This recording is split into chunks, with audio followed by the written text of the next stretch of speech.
राम राम सारे बहन भाइयों को दिवाली की हार्दिक शुभकामना सबको। अब मैं दिवाली पर लक्ष्मी माता की कहानी सुना रही हूँ। गेहूं के दाने लिए हाथ में और कुछ फूल।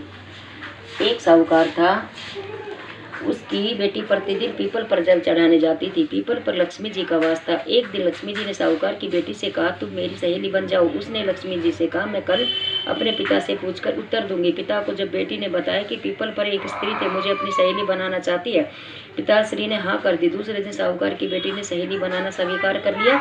एक दिन लक्ष्मी जी साहूकार की बेटी को अपने घर ले गई। लक्ष्मी जी ने उसे ओढ़ने के लिए चाल दुशाला दिया तथा सोने की बनी चौकी पर बैठाया।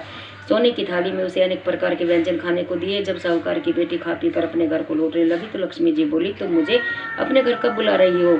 पहले तो सेठ की पुत्री ने आनाकानी कर दी, परंतु फिर तैयार हो गई। घर आकर वह उठ कर बैठ गई। सेठ बोला, तुम लक्ष्मी जी को घर आने निमंत्रण दे आई हो और स्वयं उदास बैठी हो। तब उसकी बेटी बोली, लक्ष्मी जी ने तो मुझे इतना धन दिया और बहुत सुंदर भोजन कराया, मैं उन्हें किस प्रकार खिलाऊंगी? हमारे घर में तो उनकी अपेक्षा कुछ भी नहीं है।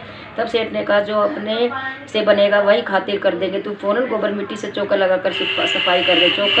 चौमुखा दीपक बनाकर लक्ष्मी जी का नाम लेकर बैठ जाओ। उसी समय एक चील किसी रानी का नौलखा हार लेकर उसके पास डाल गई। साहूकार की बेटी ने उस हार को बेचकर सोने की चौकी, सोने का थाल, साल दुसाला और अनेक प्रकार के भोजन की तैयारी कर ली।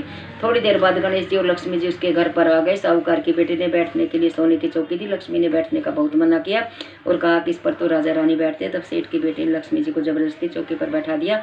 लक्ष्मी जी की उसने बहुत खातिर की।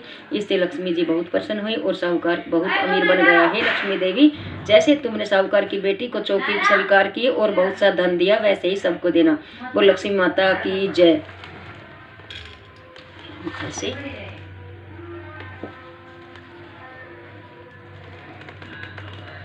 जय हो लक्ष्मी माता।